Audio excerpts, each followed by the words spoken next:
Posso tomar meu medicamento com água, com suco, com leite? Posso engolir meu comprimido sem nada, seco? Existe uma quantidade mínima adequada de líquido para eu tomar meus comprimidos? Assista o vídeo até o final e saiba. Olá, sou Ariel Rezende, farmacêutico, especialista em assistência farmacêutica e farmácia clínica e atenção farmacêutica, com ênfase em acompanhamento farmacoterapêutico. Então, pessoal, vamos lá. A via oral é a principal via de administração dos medicamentos, né? É a via mais cômoda e mais fácil de administrar os medicamentos. Em contrapartida, é uma das vias mais complexas em relação à absorção desses medicamentos, pois os medicamentos, né, no caso, os princípios ativos que estão nas formas farmacêuticas que são administrados pela via oral, que são comprimidos, drágeas, cápsulas, pílulas, né, xaropes, soluções, esse princípio ativo vai ter que atravessar a parede estomacal, né, em menos extensão, vai ter que passar pela parede do intestino, para cair na corrente sanguínea, vai passar pelo fígado. Tem uma série de obstáculos que esse medicamento tem que passar e que ele vai sofrer até chegar ao seu sítio de ação. E muitos fatores interferem. Então, o pH do meio, né, onde ele tem que passar por um pH muito ácido, que é o pH estomacal, que está em torno entre 1 e 3, que muitas vezes ele pode ionizar, ou seja, modificar quimicamente esse medicamento, e isso vai interferir pode interferir na velocidade de absorção desse fármaco, como na quantidade desse fármaco que será absorvida. A questão do esvaziamento gástrico, né, que se você retarda esse esvaziamento gástrico, né, se você está com a barriga cheia, se você acabou de se alimentar, então você vai retardar esse esvaziamento gástrico para o intestino. Tudo isso vai interferir na absorção dos medicamentos, né, do princípio ativo dos medicamentos. Então, é muito importante a gente ter essa ideia de que qualquer alteração nesse pH do meio vai interferir na dissolução do medicamento, pois cada medicamento tem um pKa, ou seja, uma característica própria dele, que de acordo com a variação de pH, ele pode, né, se ionizar mais ou se ionizar menos. O que é isso, se ionizar?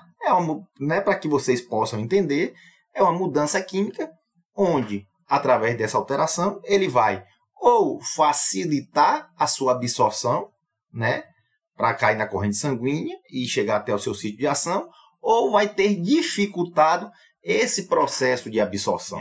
Então, por isso que é muito importante a gente estar atento o que pode ser utilizado para tomar os medicamentos ou não. Então vamos ver alguns exemplos. Os macrolídeos, que são uma classe de antibióticos, ou seja, medicamentos utilizados para combater infecção bacteriana, e você tem essa classe de antibióticos, né, como os macrolídeos, como você tem as cefalosporinas, você tem as penicilinas, os aminoglicosídeos, macrolídeos, que é a azitromicina, eritromicina, espiramicina e a claritromicina. E esses medicamentos, quando é ingerido, por exemplo, com bebida enriquecida ou que contém uma quantidade significativa de cálcio, por exemplo, leite, ele vai, devido à sua estrutura molecular, ele vai complexar com o íon cálcio do leite, né, e vai ocorrer uma hidratação dessa molécula, desse antibiótico. Ela vai ficar em um tamanho maior,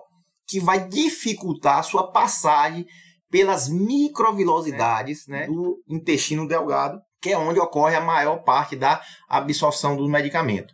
Então, se ela vai ficar com uma molécula muito grande, ela não vai conseguir passar no orifício, né, dessas microvilosidades. Com isso, ele não vai ser absorvido e vai ser eliminado nas fezes sem conseguir chegar no seu sítio de ação. e com isso não vai fazer o efeito. Então, tem muita gente que toma todo tipo de antibiótico, né? É uma cultura popular de que diz, vou proteger meu estômago, então vou tomar com leite, porque antibiótico é muito forte, né? Então você tem essas culturas aí na população e que muitas vezes, ao fazer isso, você vai estar prejudicando o seu tratamento, caso você esteja em uso de algum desses antibióticos, né? Macrolíder.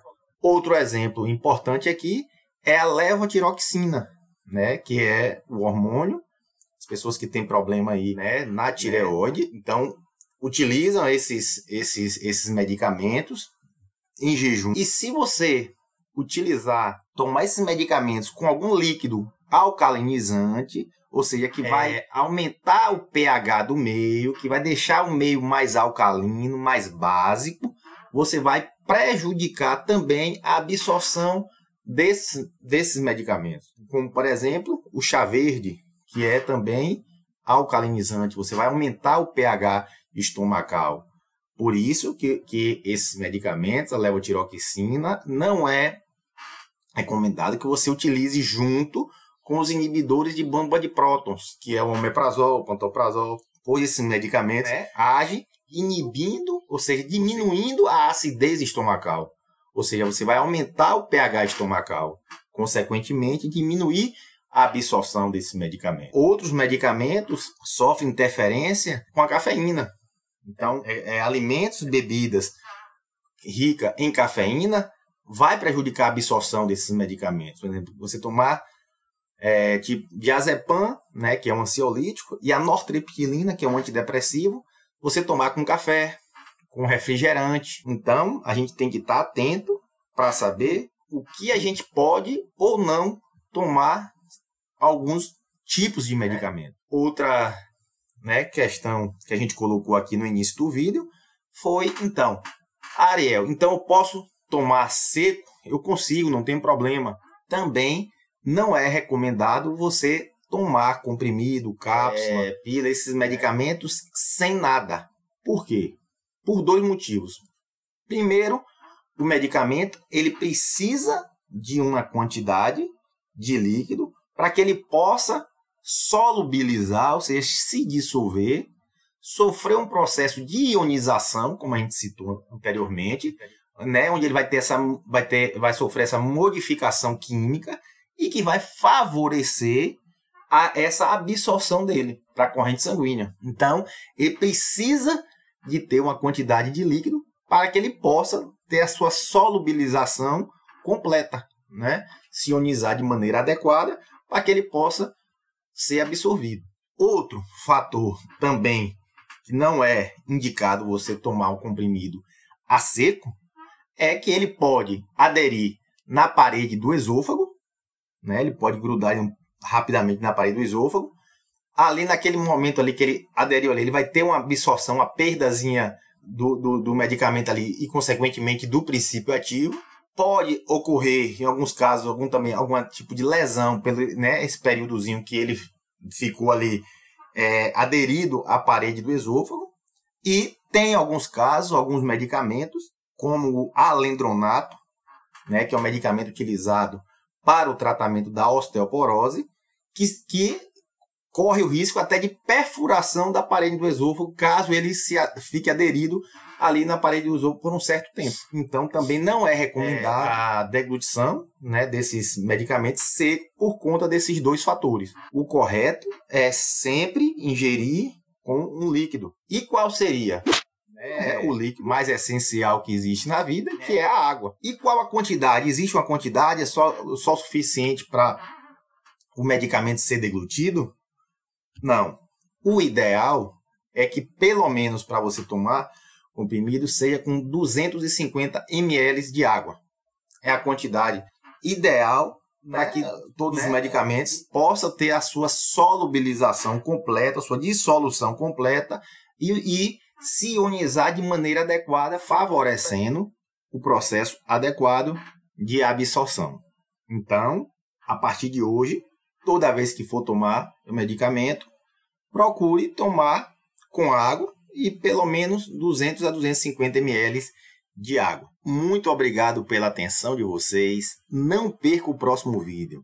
vamos estar falando aqui sobre os benzodiazepínicos, os riscos que se tem desse uso crônico, né, desses medicamentozinhos para dormir. Então não perca. Então se inscreva no canal, deixe seu like, acione a notificação do sininho. Isso é muito importante para nós e não custa nada para vocês. Não prejudique sua saúde por falta de orientação ou de informação. Então fique atento e nos acompanhe aqui no Desmedicalizando, o amigo de sua saúde.